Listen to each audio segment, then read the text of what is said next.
Kozhikode CPM league പോർവിളി തുടരുന്നു. മുക്കം കൊടിയത്തൂരിൽ ആഹ്ലാദ പ്രകടനത്തിനിടെ CPM നേതാക്കന്മാർക്കെതിരെയാണ് league പ്രവർത്തകരുടെ കൊലവിളി. CPM നേതാവും ജില്ലാ പഞ്ചായത്ത് സ്ഥാനാർത്ഥിയുമായിരുന്ന നാസർ കോളായെ മുൻ പഞ്ചായത്ത് പ്രസിഡന്റ് അബ്ദുള്ളയെയും കൊല്ലുമെന്നാണ് കൊലവിളി.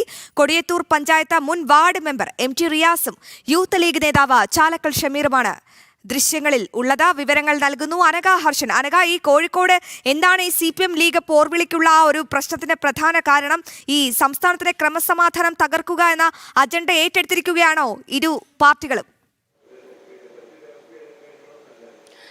അശ്വതി, ഇന്ന് രാവിലെ തന്നെ CPM-ഉം അതുപോലെ തന്നെ മുസ്ലിം ലീഗും കോഴിക്കോട്ടെ വിവിധ ഇടങ്ങളിൽ കൊലവിളി മുദ്രാവാക്യവുമായി രംഗത്ത് വന്നിരുന്നു. ഏറ്റവും ഒടുവിൽ കഴിഞ്ഞ ദിവസമാണ് ഈ CPM-ന്റെ നേതൃത്വത്തിൽ ലീഗിനെതിരെ വലിയൊരു ഭീഷണിയും അതുപോലെ തന്നെ ലീഗ് നേതാക്കൾക്ക് എതിരെ വലിയ രീതിയിലുള്ള ആരോപണങ്ങളുമൊക്കെ തന്നെ ഉയർത്തിക്കൊണ്ട് CPM നേതാക്കൾ രംഗത്ത് വരികയും ചെയ്തിരുന്നു. അതിന് പിന്നാലെയാണ് ഇപ്പോൾ ലീഗ് പ്രവർത്തകർ നടത്തിയ ആഹ്ലാദ പ്രകടനത്തിനിടെയാണ് CPM നേതാക്കൾക്ക് നേരെ കൊലവിളി മുദ്രാവാക്യങ്ങൾ ഉയർന്നിരിക്കുന്നത്. അതിൽ പറയുന്നത് CPM നേതാവും ജില്ലാ പഞ്ചായത്ത് സ്ഥാനാർത്ഥിയുമായിട്ടുള്ള നാസർ കൊളായെയും അതുപോലെ തന്നെ മുൻ പഞ്ചായത്ത് പ്രസിഡന്റ് CTC അബ്ദുള്ളയെയും കൊല്ലുമെന്നാണ് ഈ ലീഗിന്റെ നേതൃത്വത്തിൽ കൊടിയത്തൂരിൽ നടന്നിരിക്കുന്ന ഈ ആഹ്ലാദ പ്രകടനത്തിനിടെ നേതാക്കൾ തന്നെ, ലീഗിന്റെ പ്രധാനപ്പെട്ട നേതാക്കൾ തന്നെ പറയുന്നത് ഇങ്ങനെ കൊലപ്പെടുത്തിയാൽ ആ കേസിലെ 1ഉം 2ഉം പ്രതികൾ അത് തങ്ങളായിരിക്കും എന്നുകൂടി ലീഗ് നേതാക്കൾ പറയുന്നുണ്ട്. ഇന്നലെയായിരുന്നു ഈ ആഹ്ലാദ പ്രകടനം നടന്നത്.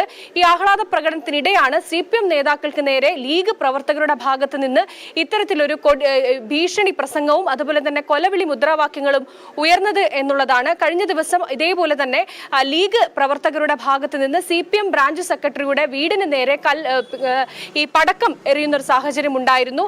അങ്ങനെയാണ് ലീഗും അതുപോലെ തന്നെ CPM പ്രവർത്തകരും തമ്മിൽ പലയിടങ്ങളിലും ഈ രീതിയിലുള്ള സംഘർഷത്തിലേക്കും അതുപോലെ തന്നെ കൊലവിളി പ്രസംഗത്തിലേക്കും ഒക്കെ തന്നെ കടക്കുന്നത് എന്നുള്ളതാണ്. എന്നാൽ ഈ സംഭവവുമായി ബന്ധപ്പെട്ട് CPM പ്രവർത്തകർ ലീഗ് നേതാക്കൾക്കെതിരെ പോലീസിൽ പരാതി കൊടുത്തിട്ടുണ്ട് എന്നുള്ളതാണ് ഏറ്റവും ഒടുവിൽ പുറത്തുവരുന്ന വിവരം. അശ്വതി, തീർച്ചയായും അനഘയാണ് വിവരങ്ങൾ നൽകിയത്. കോഴിക്കോട് CPM ലീഗിന്റെ കൊലവിളി തുടരുകയാണ്. മുക്കം കൊടിയത്തൂരിലാണ് ആഹ്ലാദ പ്രകടനത്തിനിടെ അവിടുത്തെ ക്രമസമാധാനം ആകപ്പാടെ തകർക്കുന്ന ഒരു സമീപനം CPM-ൽ നിന്നും മുസ്ലിം ലീഗിൽ നിന്നും ഉണ്ടാകുന്നത്. അനഘയാണ് വിവരങ്ങൾ നൽകിയത്.